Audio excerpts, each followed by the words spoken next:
our community will be better because of this man being reelected. It's already better because he was there. It's already better. We need to continue the progress with Steve Mulroy. He's a great leader, and I'm very proud to introduce him this morning. Let me say something else to you. He's the only one that could get me to say, I'll sing karaoke at you. The things we do for our friends. Ladies and gentlemen, Steve Mulroy.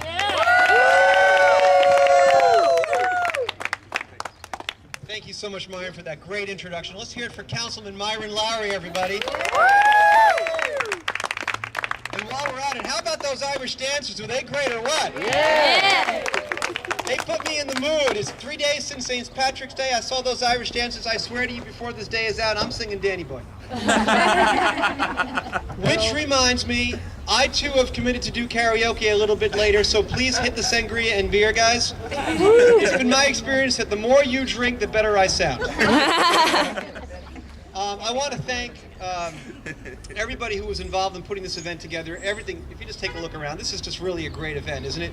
Yeah. Absolutely. I want to thank the volunteers, the Steels, the Weinbergs, everyone who came out to help. My campaign staff, Savannah Leonard and Liz Rincon, did a great job putting this together. And I also had a lot of help from Amy Mulroy over there, my wife, in that beautiful t-shirt.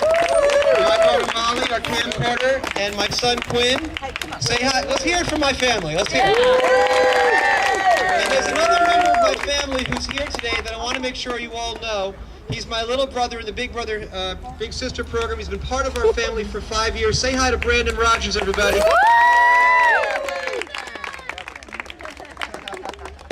There are some candidates and elected officials that I want to make sure I recognize. I know Myron is here. We've got candidate Danny Kale over here. Ivan Faulkner. And if I'm missing anybody, I'm sure you'll let me know. Beverly Marrero. Beverly Marrero, of course. The Beverly Marrero and Jeannie Richardson. Where are they? So listen, I see a lot of friendly faces today, and I really want to thank you for coming out. Myron was right. You could have been anywhere. But I also see some faces that I don't know, and so maybe by way of introduction, let me just tell you 3 quick things about it, for those who don't know me. First of all, it's my day job.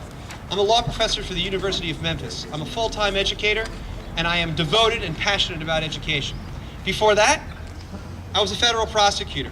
I was involved in law enforcement, and I am devoted and passionate about fighting crime here in Memphis. Before that, I was a civil rights lawyer for the U.S. Justice Department under Bill Clinton. Woo! Yeah, let's hear it for Bill Clinton. And I tell you, I care deeply about civil rights and racial diversity in Shelby County. Now, what about me as a county commissioner? When I got elected in 2006, my election changed the Shelby County Commission from majority Republican to majority Democrat for the first time in Shelby County history. And we're going to keep it that way, right? That wasn't the only historic first, though, if I'm allowed to say so. Shortly after taking office, as Myron alluded to, I authored and passed the first living wage ordinance in Shelby County ever. So yes, so that working families could have a decent living. And I also authored and passed the first prevailing wage ordinance to recognize the rights of organized labor. And I authored and passed the first type of non-discrimination law that ever protected the GLBT community here in Shelby County or anywhere in Tennessee ever. I had played a leading role in a tough new ethics ordinance that Myron talked about. The first ever seniors property tax freeze, I played a leading role in that so that seniors who are on fixed incomes won't have to risk losing their houses because of rising tax bills. And an adult business ordinance, which while recognizing the right of adult businesses and strip clubs to exist, make sure they stay away from homes, churches, and schools. All right. Yay. All right. Now let me tell you what I did in my second week in office. Now, obviously, I don't have time to go over all of that. I'm going to fast forward to something recent. Maybe, as recent as last week, you might recognize. How many here have heard of this Cash for Tires program? Yes. Almost everybody has, right? A lot of you probably taken advantage of it. I authored that. I sponsored that, along with Councilman Harold Collins. We got over 113,000 illegally dumped tires off the streets and into a recycling center. over 1,300 tons of legally dumped tires while getting some money into the pockets of the underemployed. Now, when you add all this up, I did this over 4 years. I did all this while fully funding education and law enforcement, lowering the property tax rate, and giving myself a 5% pay cut. Other than that, I didn't really do much. So I'm going to ask you guys, you give me your honest opinion, your honest, unbiased opinion. That's pretty good for a first term, ain't it? Yeah. But you know what? You ain't seen nothing yet. I am just getting started. I want another 4 years to serve this district, to serve Shelby County, because there's more that needs to be done. I want to help save the med, so that the people who don't have health insurance in Shelby County can still get care. I want to go to single source funding for our education, so that it doesn't matter whether you're a Memphis City school person or a Shelby County person, you get the level of education you deserve.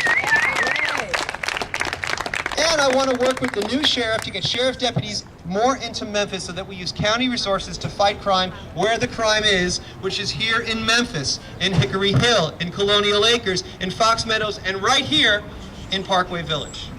I want to do all these things, but obviously I can't do it alone.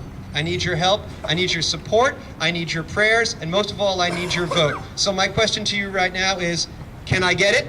Yeah. I'm sorry, I couldn't hear you. Can I get it? Yeah. That's what I'm talking about. That's what I want to hear. And so, I'm going to wrap up in a second.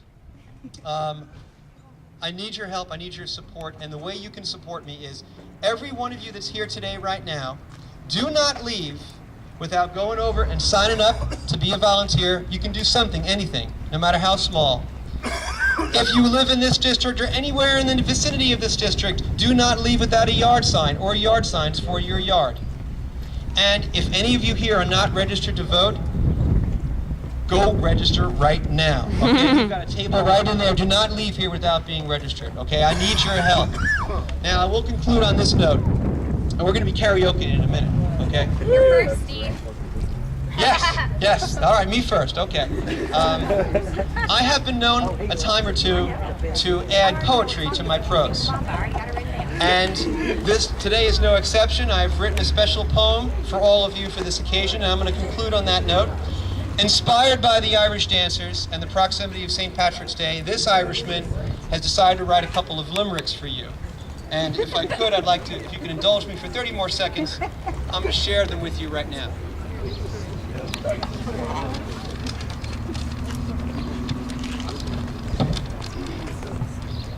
Oh, I've enjoyed my time on commission.